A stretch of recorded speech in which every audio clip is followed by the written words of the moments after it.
What's up, Donald Fish right here again. So guys, today I'm going to do a little chronology with respect to my lovebirds. So I trust everybody just vibes in as usual. We're talking about the lovebirds. I just wanted to give an update as to how things are going with my lovebirds and a general overview of this whole lovebird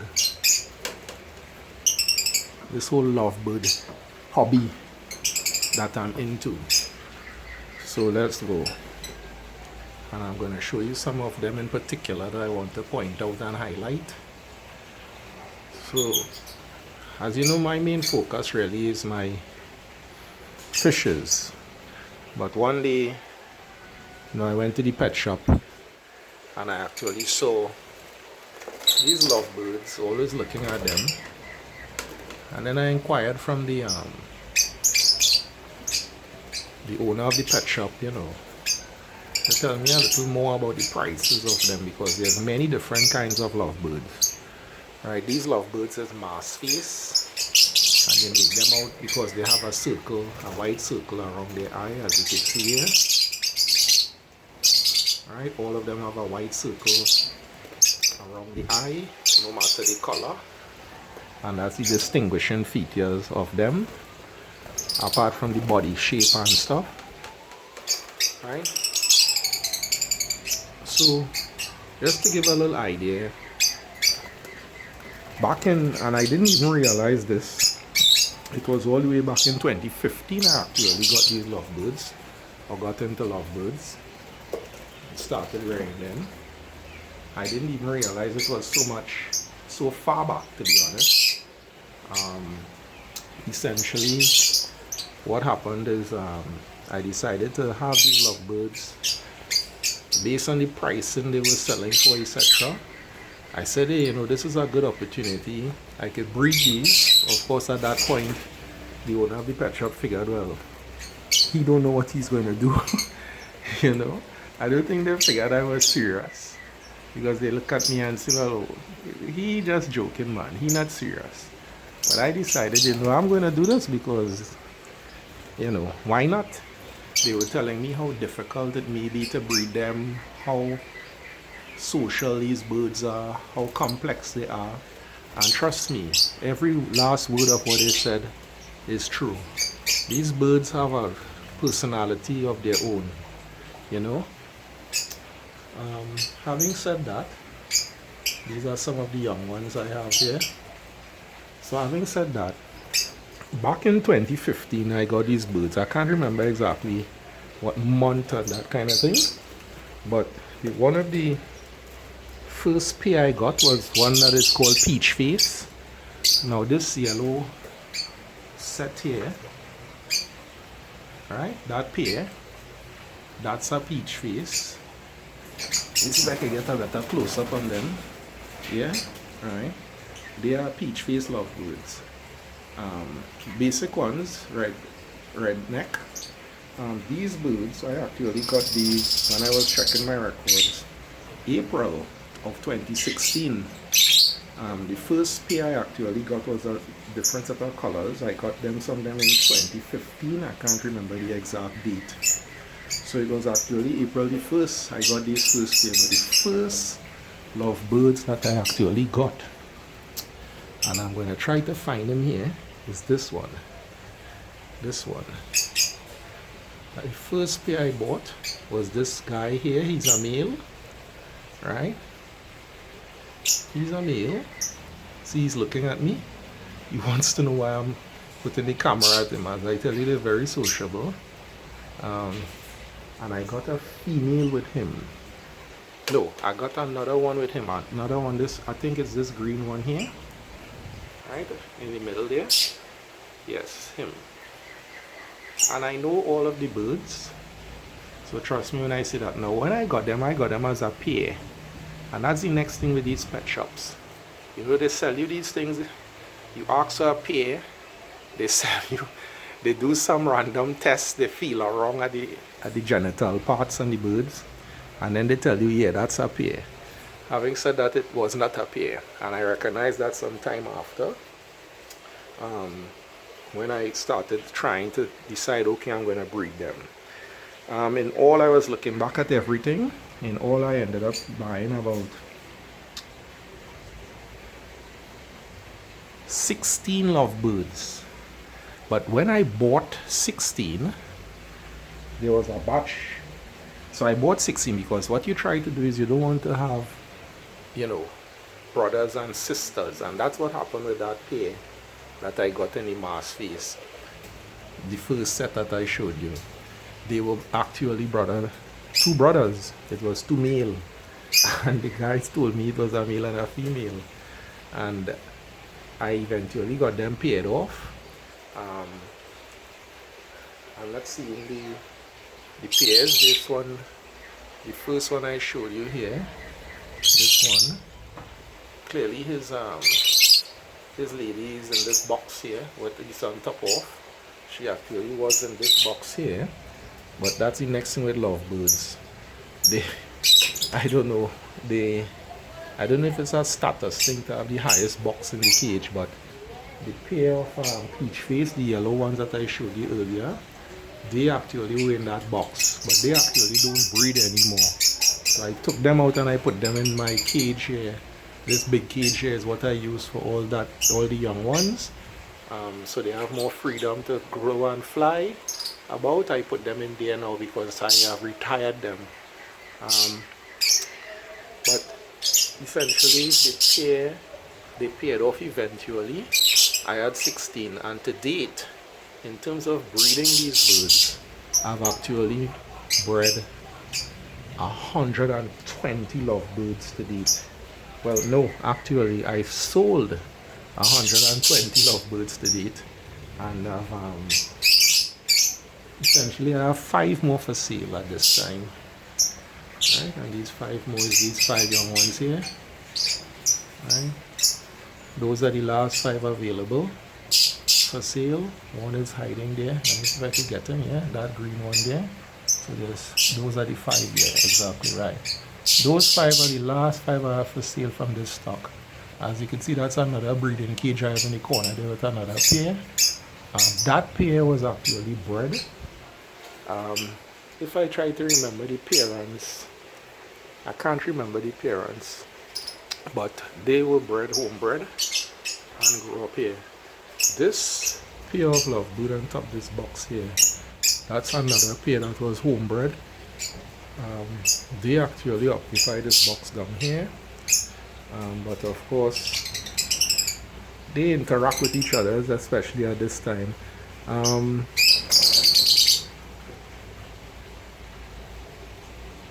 Essentially, all these birds breed. There's different pairs from different shops, and that's why I said I bought about 16 overall, because what I end up doing is that you will go to different pet shops in different parts of the country. You will get different birds, you will pair them off, and then basically the excess of them you will end up selling what didn't pair up.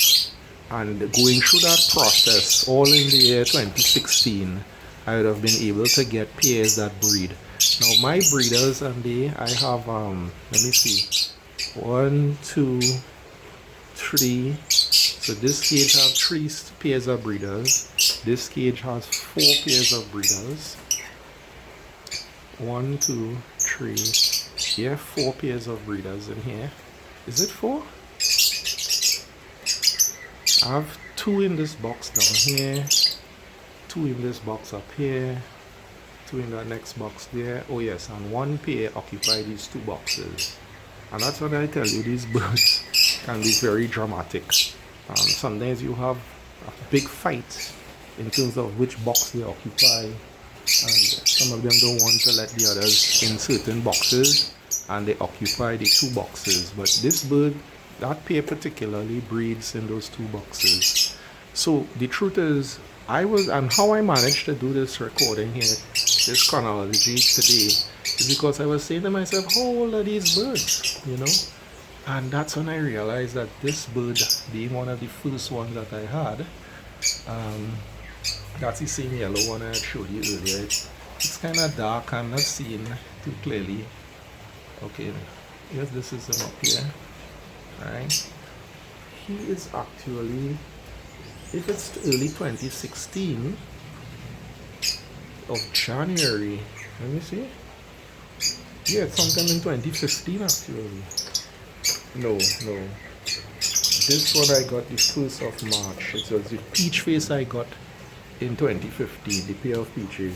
But the 1st of March I would have gotten these two brothers, and they turned out to be two male. And that's basically 3 years and 3 months plus 3 years, 4 months.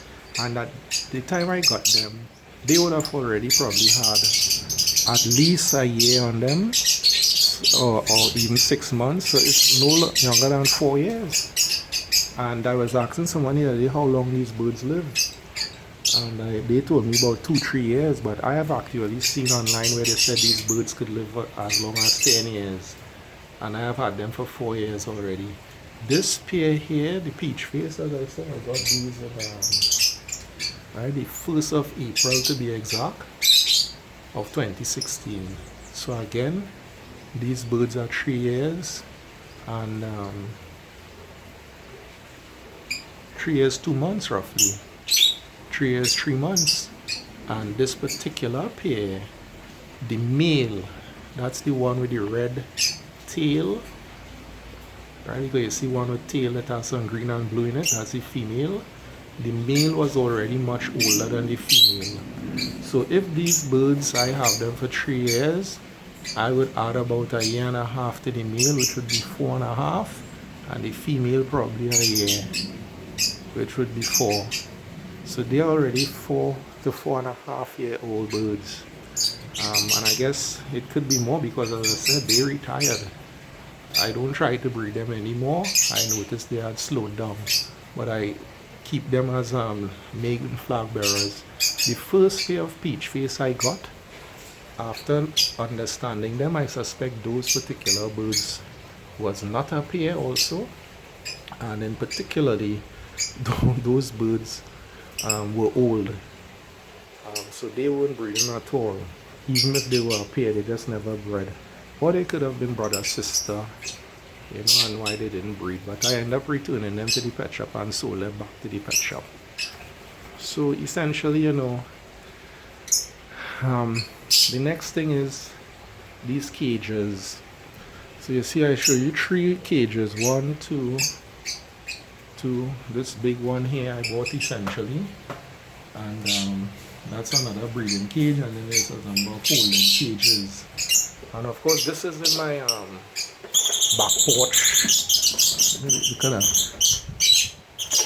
fighting and all sorts of crazy stuff with these birds, man. These birds, I tell you, they act up really crazy and then they stop. That's the temperament of them. Sometimes up here would be fighting like they want to kill each other, and then just like that they would stop fighting. That's just the way how these birds are. They'll up move as normal. I see blood. Yeah, I see bleeding. So I don't know what is going on. He damaged his foot. Yeah, they bit his foot. These birds are crazy.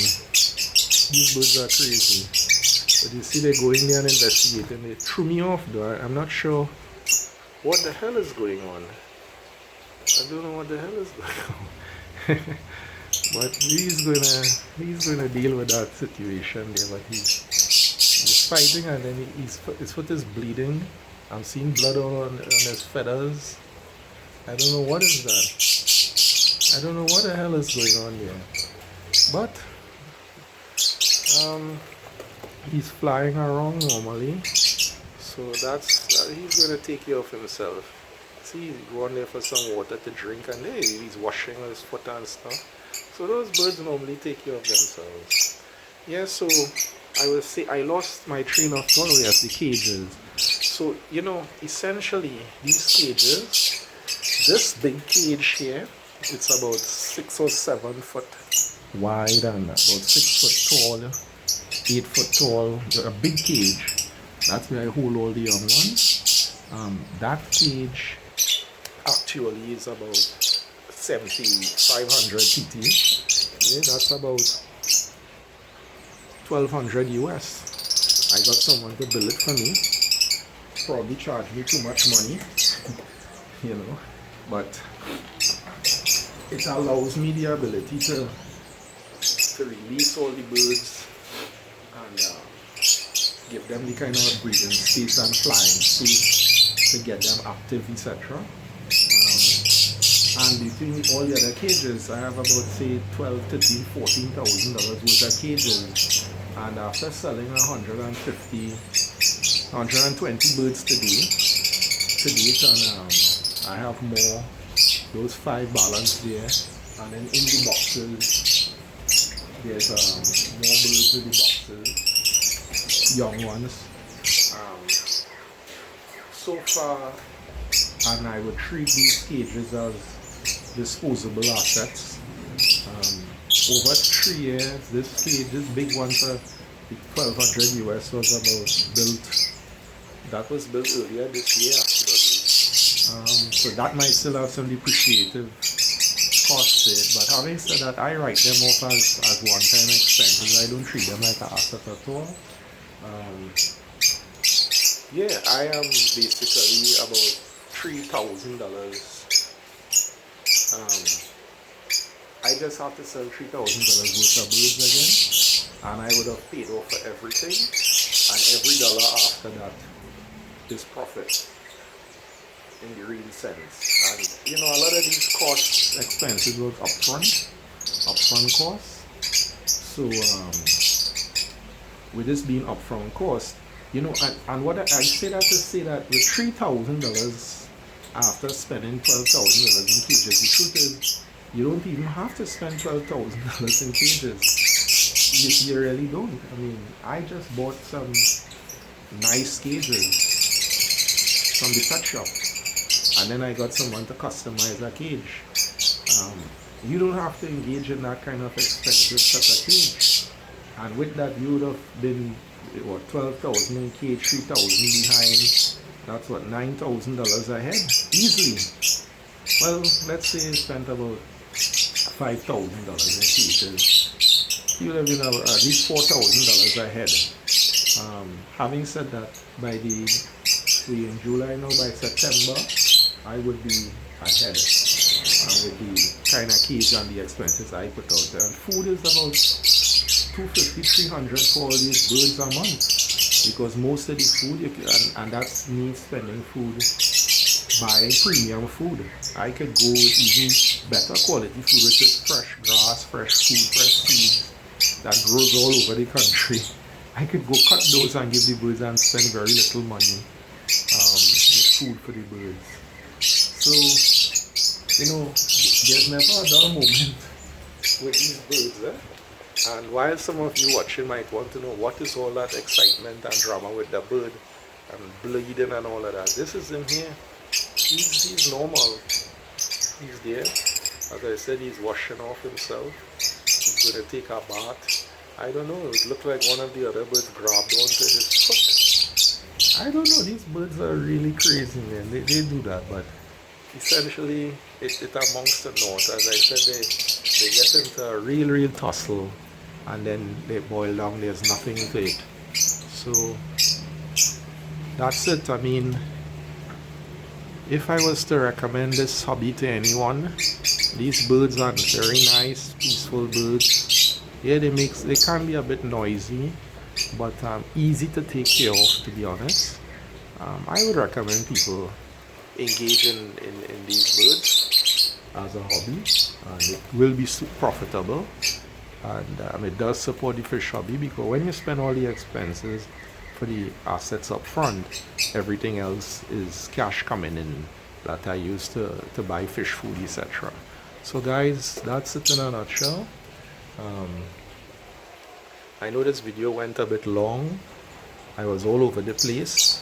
I don't edit any videos. You know, what I do on one shot is what I do. So with that in mind, I'm saying this is Donald Fish Vibes, over and out, and see you guys later. Ciao.